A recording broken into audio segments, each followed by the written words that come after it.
வணக்கம் அன்பினர்களே, எல்லோரும் எப்படி இருக்கீங்க? மீண்டும் உறங்கும் முன் ஒரு சிந்தனை கதையினுடைய உங்களை சந்திப்பதில் எனக்கு பெரும் மகிழ்வும் ஆனந்தமும். இன்னும் கூட ஒரு அருமையான கதையை தான் உங்ககிட்ட சொல்ல போகிறேன். அதாவது அது நடந்த நிகழ்வு அப்படின்னு கூட சொல்லலாம். இந்த நிகழ்வானது வியட்நாமில் நடந்த ஒன்று. வியட்நாம் போர் முடிஞ்சதுக்கப்புறம் ஒரு சிப்பாய் தனது பெற்றோரை கூப்பிடுறாரு. அதாவது அலைபேசியில், அம்மா அப்பா நான் வீட்டுக்கு வரேன், ஆனால் நான் ஒரு உதவி உங்ககிட்ட கேட்குறேன். என்னோட வீட்டுக்கு அழைத்து வர விரும்பும் ஒரு நண்பர் என்னோட இருக்கிறாரு அப்படின்னு அலைபேசியில் அந்த சிப்பாய் பையன் சொல்கிறான். நிச்சயமாகப்பா அப்படின்னு பெற்றோர்கள் சொல்கிறாங்க. நாங்கள் கூட அவரை பார்க்கறதுக்கு விரும்புகிறோம் அப்படின்னு சொல்கிறாங்க. நீங்கள் தெரிந்து கொள்ள வேண்டிய இன்னொரு விஷயம் கூட இருக்குது அப்படின்னு சொல்லிட்டு மகன் தொடர்ந்து பேசுகிறான். சண்டையில் அவர் ரொம்ப ரொம்ப மோசமாக காயமடைஞ்சிட்டாரு. நிலத்தில் புதைச்சி வச்சுருந்த வெடியை மிதித்து ஒரு கையையும் காலையும் இழந்துட்டான். அவனுக்கு வேறு எங்குமே செல்ல முடியாது. அவன் நம்மோட வாழ வேண்டும் அப்படின்னு நான் நினைக்கிறேன் அப்படின்னு அந்த சிப்பாய் பையன் பெற்றோர்கள்கிட்ட அலைபேசியில் சொல்கிறான்.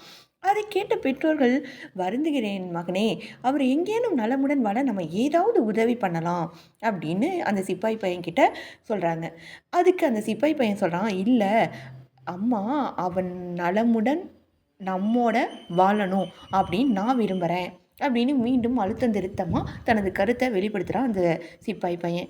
உடனே தந்தை சொல்கிறாரு, மகனே நீ என்ன கேட்கிறாய் அப்படின்னு உனக்கு தெரியாது. அத்தையை ஊனமுற்ற ஒருவரை நமக்கு ஒரு பயங்கரமான சுமையாக தான் இருப்பார். நம் வாழ நமக்கு சொந்த வாழ்க்கை இருக்குப்பா. மேலும் இது போல் ஒன்றை நம் வாழ்க்கையில் குறுக்கிட அனுமதிக்க முடியாது. நீ வீட்டிற்கு வந்துடு, உன் நண்பனை குறித்து மறந்துடு, அவர் சொந்தமாக வாழ ஒரு வழியை கண்டுபிடிச்சிப்பாரு அப்படின்னு தந்தை அலைபேசியில் ஒரு நீண்ட உரையாடல் நிகழ்த்துறாரு அந்த சிப்பாய் பையன்கிட்ட. மகன் அப்படியே அமைதியாக ஃபோனை வச்சுட்டான். அதுக்கப்புறம் அவன் எதுவும் பேசலை. இருப்பினும் சில நாட்களுக்கு பிறகு அவர்களுக்கு காவல்துறையிலிருந்து ஒரு அழைப்பு வந்தது. அதாவது பெற்றோர்களுக்கு. அவர்களது மகன் கட்டிடத்தில் இருந்து தவறி விழுந்துட்டதாகவும் இறந்து விட்டதாகவும் சொல்லப்பட்டது. இது தற்கொலை அப்படின்னும் போலீஸார் நம்பினாங்க. சோகத்தில் மூழ்கிய பெற்றோர்கள் தங்கள் மகனின் உடலை அடையாளம் காண அந்த நகரத்து பிணவரைக்கு போகிறாங்க. அவர்கள் அவனை அடையாளம் கண்டு கொண்டார்கள். அங்கு அவர்கள் கண்ட காட்சி தான் அவர்களை அதிர்ச்சிக்குள்ளாக்கியது. அவர்களின் மகனுக்கு ஒரு கை மற்றும் ஒரு கால் மட்டுமே இருந்தது. இந்த கதையில் வரும் பெற்றோர்கள் போல நம்மில் பலர் உண்டு. ஆரோக்கியமாகவோ அழகாகவோ புத்திசாலியாகவோ இருப்பவர்களை தான் நாம் விரும்புகிறோம் இல்லையா? நம்மை அசௌகரியப்படுத்துவர்களை நாம் எப்பொழுதுமே விரும்புவது இல்லை. அப்படிங்கிறது தான் இப்போ இருக்கிற காலகட்டத்தில் நிதர்சனமான ஒரு உண்மையாக இருக்குது.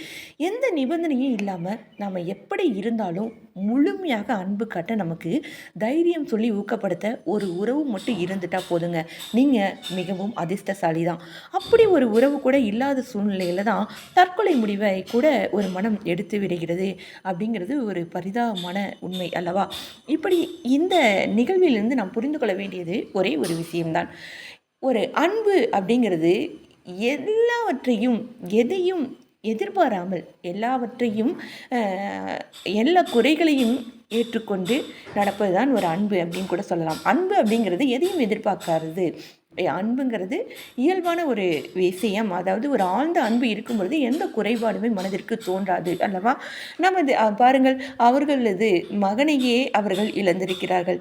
அவர் சூசகமாக இவர்கள் எப்படி நினைக்கிறார்கள் என்பதை தெரிந்து கொள்வதற்காக தான் நண்பன் அப்படின்னு சொல்லி கேட்டிருக்காரு அந்த சிப்பாய். ரொம்ப ஒரு மோசமான ஒரு நிகழ்வாக தான் அமைந்திருக்கிறது அல்லவா? இப்படியான தவறை நாம் எப்பொழுதுமே செய்துவிடக்கூடாது என்பதை அறிவுறுத்துவதாக தான் இந்த கதை நமக்கு அமைந்திருக்கிறது அல்லவா? இப்பொழுதெல்லாம் எல்லோருமே ஒரு சுயநலமான ஒரு போக்கிலேயே வாழ்ந்து கொண்டிருக்கிறோம்.